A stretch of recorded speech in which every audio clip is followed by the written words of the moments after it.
Welcome back to Growth Lab Sessions. I'm Joao, CEO of Stealth White Label Agency. Today we're exploring creative engineering and how to make those creatives profitable for e-commerce brands.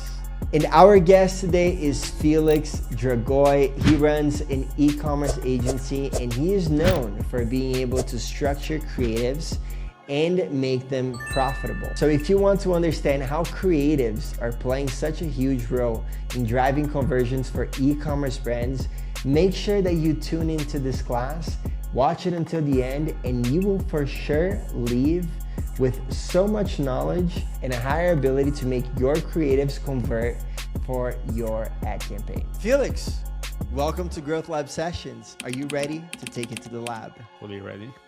Fully ready, awesome.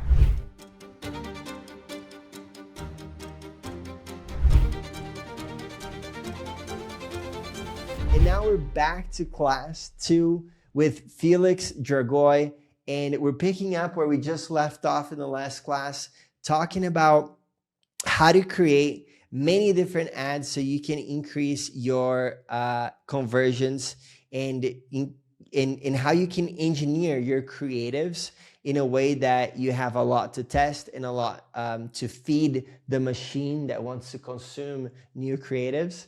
And now we're going to be talking about how to test those ads. So Felix, back to you, sir. All right, let's get to the next step. So this is for the media buyers now.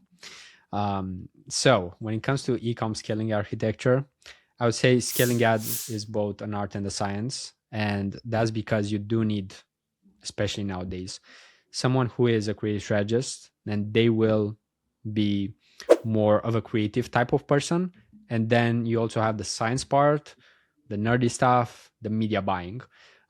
So the roles over time have changed because you do need to do different things. You might have overlap, and ideally you do have overlap here, meaning that someone who is a creative strategist should ideally understand media buying, and someone who is media buying should understand creative strategy. Very rarely you have someone doing both.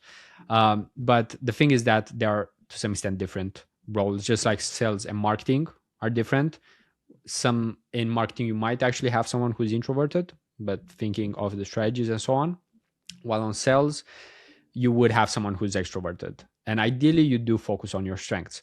And I did have here a few characteristics because each one is a little bit different, meaning that on the creative strategy side, it's more visuals. On the media buying side, it's more data. To some extent, it's the vibe on the creative strategy part as well, right? Like sometimes you can't pinpoint something when it comes to creative. You can't really say why this works, right? Because if you look at the numbers, you'll just see high ROAS, low cost per click, all good, right? But on the media buying side, you wouldn't be able actually to explain many times. So that's why you have both of these things going on. And even when it comes to the type of thinking, the person who is on this side, on the creative strategy, is more, I would say, or better skilled at imagination, while someone who is on the media buying side is more so on the correlation side. Because you do have to connect so many dots there when it comes to numbers. And if we even have to think here like of the biology and everything, I would say that the art, the creative strategy part is more feminine to some extent. And this is actually, even if you look at the roles, when you think of media buyers, and especially the best ones, it's usually men. And it's those type of men who, instead of going and gambling, prefer to actually media buy. So this is just a higher level overview before we talk about scaling, because it is definitely an art and a science, meaning that you can't just have one without the other here. And I will keep this. Compare media buying with gambling? To some extent. If you're an agency owner looking to scale, you definitely want to explore our solutions at Stealth White Label Agency.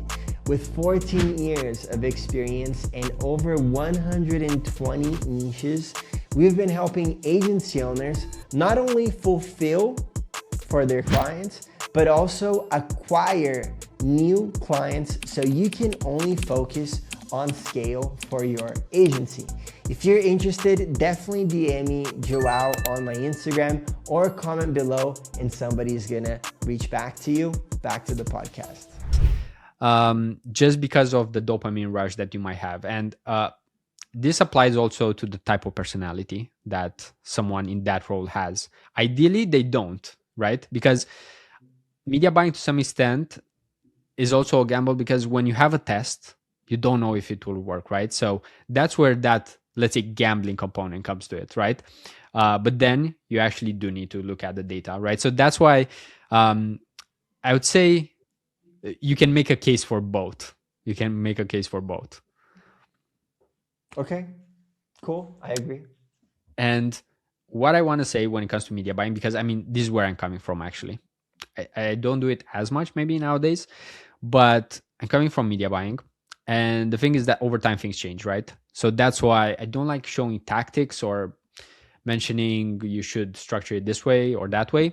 But if you think of tests, right? Meaning that you have here new ads, right?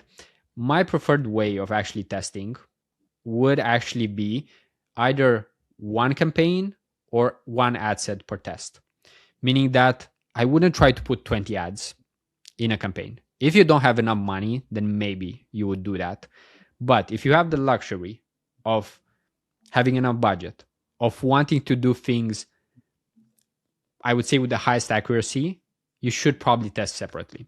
And this is something that I still preach to some extent to this day, unless like I don't have time or the media buyers I work with don't have time. But otherwise, there's no excuse not to give almost every creative, let's say, a chance. And that's the thing. When you put so many ads, it's like trying to put Michael Jordan, Kobe Bryant, Luka Doncic, or whatever sport you know, like putting the 5 best players all on the same team. It's not going to be the best team actually, because it's like having just bottom of the funnel ads in one place. So that's why personally I would just make sure that whenever you test, you Okay, try to okay, separate. hold on. Let's make sure that the audience really gets this concept, because that's easy to miss what you just said. Okay. Now, if you think about which ads do you want to add in your ad campaign, you definitely want to add all of your strongest ads. Okay, because they're going to convert they're going to convert by themselves. But you still want to put different ads that play different roles within the campaign, is what you're saying, right, Felix? Like, Yeah, you don't want to put just forwards, right, or like exactly. midfielders or just defenders on your team. You want to put different creatives that play in different strengths, right? Now, in and that comes back to the awareness level, right? Like, you definitely want to be talking about, like, so that's the thing, Felix. I think it'd be helpful to have some sort of like framework for people to think about that, because it's like, how do they define, how many different stage levels, awareness stage ads that they want to add? So like, do they only want to add bottom of the funnel, or like, is it like 10 bottom of the funnels? Like, what's the Exactly. structure for that? Exactly. And I would say this is where we can actually go here, right? Because Okay. you would actually have multiple ads. Let's see if we can zoom Mm-hmm. in correctly. So here, probably you would have a batch of, let's say, 3 or 5. I would say that's the sweet spot. You would need a batch of 3 or 5. And the thing is that you would have a batch of 3 or 5 per awareness level as well, meaning that you would have here, if we were to think about it, this would be top of the funnel, right? And it wouldn't be just top of the funnel. It would be top of the funnel that solves problem 1, that has messaging 1, and that has style 1, let's say, right?